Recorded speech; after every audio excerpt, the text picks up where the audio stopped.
भेदभाव कर दिया है। जब सर्विस करते हैं तो अग्निवीर को मात्र 21,000 दिया जाता है, जो कि दिल्ली के मिनिमम वेज 22,000 है, उससे भी कम है। 6 महीने की ट्रेनिंग। हमारे को सैनिक को तैयार करने के लिए 5 से 6 साल लग जाते हैं। मैं पृथ्वी और अग्नि मिसाइल का स्पेशलिस्ट हूं। आईआईटी से पढ़े होने के बाद भी 10 से 12 साल मुझे स्पेशलिस्ट बनने में लग गए। टैंक का ड्राइवर सिर्फ ड्राइवर नहीं है, टैंक का ड्राइवर एक स्पेशलिस्ट आदमी है, जिसको 120 बटन जो है उनको दबाकर माइनफील्ड के बीच में से निकलना पड़ता है, और वहां से गोले, मिसाइल सब कुछ आ रहा होता है। स्पेशलिस्ट है। 6 से 7 साल लगते हैं उसको स्पेशलिस्ट को तैयार करने में। मिसाइल का बटन दबाने के लिए आपको कम से कम 8 से 10 साल की ट्रेनिंग चाहिए, काम चाहिए। आपको जहाज को सर्टिफाई करने के लिए जहाज उड़ सकता है, 18 आदमियों के साइन होते हैं उसके ऊपर, 10 से 12 साल का एक्सपीरियंस चाहिए। एक नेवी के जहाज के अंदर 2 करोड़ पुर्जे हैं, 2 करोड़ से ज्यादा पुर्जे होते हैं एक नेवी के जहाज में। उसके पुर्जे गिनते गिनते 20 साल लग जाएंगे। 4 साल में क्या आप ऐसा जवान पैदा कर सकते हैं, तैयार कर सकते हैं? देश की सुरक्षा के साथ डायरेक्ट खिलवाड़ कर रहे हैं मोदी जी आप। ये सैनिक जो अनट्रेन्ड सोल्जर्स हैं, मेंटली, फिजिकली और ट्रेनिंग के तौर पे, मिलिट्री इक्विपमेंट के तौर पे अनट्रेन्ड सोल्जर्स हैं, उनको लड़ाई में भेजने का मतलब अग्निवीर, अग्नि में वीर को झोंकने का काम आप कर रहे हैं। और जब शहीद हो जाएं तो यूनिट के 2 जवान जो शहीद हुए थे उनमें भेदभाव। एक को बचे हुए 15 साल तक पूरी तनख्वाह, रेगुलर सैनिक को 15 साल मिनिमम पीरियड है, जैसे अग्निवीर के लिए 4 साल, तो अग्निवीर को सिर्फ मात्र 4 साल तक पूरी तनख्वाह, और जो रेगुलर सैनिक है उसको 15 साल तक पूरी तनख्वाह उसके परिवार को मिलती रहेगी। उसके बाद अग्निवीर को ना पेंशन, ना ग्रेजुटी, ना शहीद का दर्जा, ना एक्स सर्विसमैन का स्टेटस, ना उसके बच्चों को, परिवार को मेडिकल बेनिफिट्स, कैंटीन के बेनिफिट्स और तमाम जो बेनिफिट्स दिए जाते हैं एक रेगुलर सैनिक को शहादत पे, वो किसी भी चीज से उसको महरूम रखा गया। अग्निवीर को मुआवजा राशि, छोटी छोटी बातें हैं। हमारे अग्निवीर को सिर्फ 48 लाख की इंश्योरेंस, रेगुलर सैनिक को 75 लाख की इंश्योरेंस, अग्निवीर को 44 लाख का मुआवजा सेंटर से मिलता है, यहां पे 55 लाख का मुआवजा मिलता है, और बची हुई तनख्वाह जो 15 साल तक की सैलरी। कल ये बच्चा हमारा एक अग्निवीर जो शहीद हुआ है, उसकी 21 साल की विधवा है, वीर नारी है, क्या सम्मान मिलेगा उसको? उसका 6 महीने का बच्चा है, क्या उसको शिक्षा के आगे जो बेनिफिट्स है वो मिल पाएंगे? नहीं मिल पाएंगे। तो मोदी जी, आपने ऐसी सेना की परिकल्पना सोचा भी कैसे? ये हम आपसे बात करना चाहते हैं। सवाल है, डायरेक्ट सवाल। इसके अलावा मैं कुछ और चीजें जो हमारे पूर्व सैनिक लोग आए हुए हैं, और पूर्व सैनिकों के लिए मैं कुछ बातें बताना चाहता हूं कि हमारे जननायक राहुल गांधी जी ने भारत जोड़ो यात्रा, भारत जोड़ो न्याय यात्रा के अंदर संवाद किया। उन्होंने पहले ये कहा कि हम जय जवान कैंपेन हमने चलाई पूरे देश में। इस कैंपेन के जरिए हमने कहा, वायदा किया अपने युवाओं से, अपने इन बच्चों से जो 1.5 लाख बच्चे सिलेक्ट हुए थे, कि कांग्रेस पार्टी की सरकार, इंडिया गठबंधन की सरकार आएगी तो इन 1.5 लाख बच्चों को ज्वाइनिंग दी जाएगी, और जहां जहां पे भी इनका प्रोसेस जहां पे रुका हुआ है उसको कंप्लीट किया जाएगा। और उसके अलावा अग्निपथ स्कीम को खत्म कर दिया जाएगा, पुरानी भर्ती प्रक्रिया को चालू कर दिया जाएगा जो देश की सुरक्षा के लिए जरूरी है, और अग्निवीरों को रेगुलर कर दिया जाएगा। ये हमारी जय जवान कैंपेन है, ये हमारे राहुल गांधी जी का वायदा है और ये हम आते ही पूरा करेंगे। और आप मान के चलें, आपकी जिम्मेदारी बहुत बड़ी है। कल चुनाव है, कल वोटिंग है, आपके कंधे पे बहुत बड़ा बोझ है। आप लोगों को जिम्मेदारी उठानी पड़ेगी कि आप कांग्रेस पार्टी की 5 गारंटियां उनके साथ जाना चाहेंगे। युवाओं के लिए गारंटी, महिलाओं के लिए गारंटी, पहली नौकरी पक्की, उसके साथ साथ हर महिला, हर परिवार में महिलाओं को 1 लाख रुपया एक साल का, और इस तरह की तमाम चीजें हैं। श्रमिकों के लिए गारंटी, ओल्ड पेंशन स्कीम, ये बहुत सारी चीजें हैं जो कि हम करने जा रहे हैं।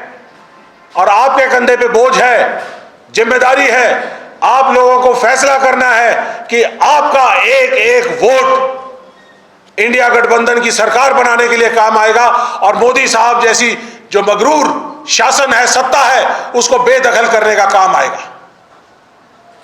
और कुछ अपने पूर्व सैनिकों के लिए मैं बताना चाहूंगा कि हमारा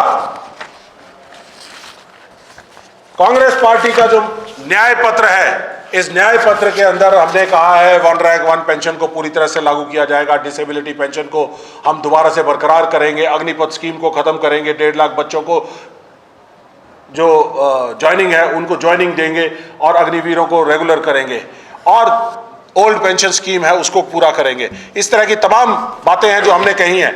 एक तरफ ये मोदी जी की गारंटी है, मोदी जी का मैनिफेस्टो कुछ नहीं बोलता, ना अग्निवीरों के बारे में, ना अग्निपथ स्कीम के बारे में, ना 1 रैंक 1 पेंशन के बारे में, ना देश की सुरक्षा के बारे में। आतंकवाद खत्म करने की बात कहते हैं, हिंद महासागर को तगड़ा करने की बात कहते हैं, थ्रेटराइजेशन के बारे में बात करते हैं, लेकिन असल मुद्दों पे बात नहीं करते। आपको भटकाने का काम करते हैं लोग। तो पूर्व सैनिकों के लिए मैं आपको मोटे तौर पे फटाफट बता दूं, 1 रैंक 1 पेंशन पूरी तरह से दी जाएगी। जेसीओ जवानों की जो विसंगति है उसको पूरा किया जाएगा, और यूपीए गवर्नमेंट के ऑर्डर के हिसाब से जो 26 फरवरी 2014 का ऑर्डर है, यूपीए गवर्नमेंट ने पास किया था, 8,300 करोड़ का जो फाइनेंशियल आउटले रखा गया था, उसके हिसाब से 1 रैंक 1 पेंशन दी जाएगी।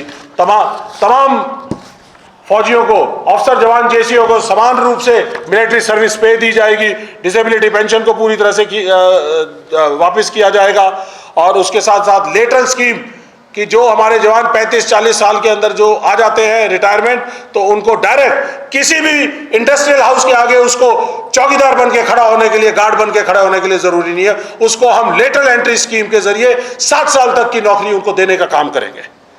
और सेंट्रल गवर्नमेंट के अंदर 8,10,000 वैकेंसीज डिफेंस के लिए निर्धारित की गई हैं, रिजर्व्ड है, जिनमें से मात्र 30,000 इन्होंने पूरी की हैं।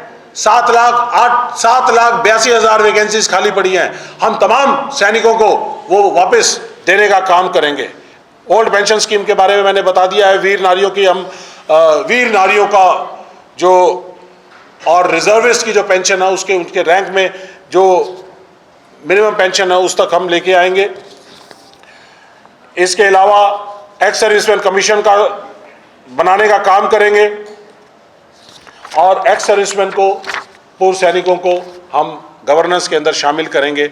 इसके अलावा और कई सारे चीज़ें हैं, हर चीज़ बताना पॉसिबल नहीं है, लेकिन हाँ बहुत सारी चीज़ें हैं जो हम करना चाहते हैं। तो साथियों, अभी जिस तरह से मोदी जी पूरी तरह से घबराए हुए हैं, राष्ट्रवाद चकनाचूर हो गया है, आतंकवादी घटनाएं बहुत हो रही हैं। जिस तरह से हमारे साथी ने बताया, 40 हमारे पुलवामा के शहीद हैं, उनके परिवार रोकर बिलख कर कह रहे हैं कि हमें न्याय दीजिए। 5 साल बीत गए, उन्होंने पहली बार फर्स्ट टाइम वोटर से मांगा था कि हमें वोट दीजिए। पुलवामा के नाम पे, बालाकोट के नाम पे उन्होंने वोट मांगे थे। 5 साल हो गए, उन परिवारों को आज भी न्याय नहीं मिला है। वो पूछ रहे हैं कि हमारे साथ क्या हुआ, 300 किलो RDX कहाँ से आया। बहुत सारी तमाम बातें हैं। खुफिया एजेंसियों का फेलियर था, ऑपरेशनल फेलियर था, इंटेलिजेंस फेलियर था, उसका क्या हुआ, उसके बारे में पूछ रहे हैं। लेकिन मोदी जी एक चीज आपने सिर्फ एक सच बोला है पूरे 10 साल में। वो कुछ दिन पहले भाषण के अंदर आपने कहा कि अडानी और अंबानी के पास काला धन है और ये काला धन वो टेम्पो में लाद कर पहुंचाते हैं। मोदी जी, आप 10 साल से इनके काले धन को इकट्ठा करवा रहे हैं। अडानी की संपत्ति $8 बिलियन से लेकर 2014 में $146 बिलियन हो गई 2024 में। अंबानी की संपत्ति $18 बिलियन से $126 बिलियन 2024 में हो गई। तो इतना पैसा आपने उनको कमवाया अपने 10 साल के अंदर, और आपने चंदा दो और धंधा लो की स्कीम चालू की और इनके काले धन को इकट्ठा करने का काम किया। 2017 में जब आपने नोटबंदी लागू की थी तो इनके काले धन का आपने क्या किया, उसको व्हाइट करवाने का काम किया। तो 10 साल पैसा कमवाया, काला धन कमवाया, इकट्ठा किया। आपकी ईडी और सीबीआई 10 साल के अंदर और इनकम टैक्स डिपार्टमेंट 10 साल के अंदर सभी राजनीतिक दलों के पीछे घूमती रही। तो इन लोगों को क्यों नहीं दिया? इन लोगों के पीछे क्यों नहीं आपने ईडी, आईटी और सीबीआई लगाई? पूछना चाहते हैं सीधे सीधे। क्या टेम्पो में भर भर के आपके पास आ रहा था? जरूर आ रहा था। आपके साथियों के पास आ रहा था? जरूर आ रहा था। पैसा आप कमा रहे थे, काला धंधा, काला धन इनका इकट्ठा करवा रहे थे। आज देश आपसे सवाल पूछता है कि जब आपको 10 साल से पता था कि इनके पास काला धन है, तो आपकी ईडी, आईटी और सीबीआई चुप क्यों थे? दिनलिपि लाइव को एबे ही लाइक, शेयर, सब्सक्राइब करंतु।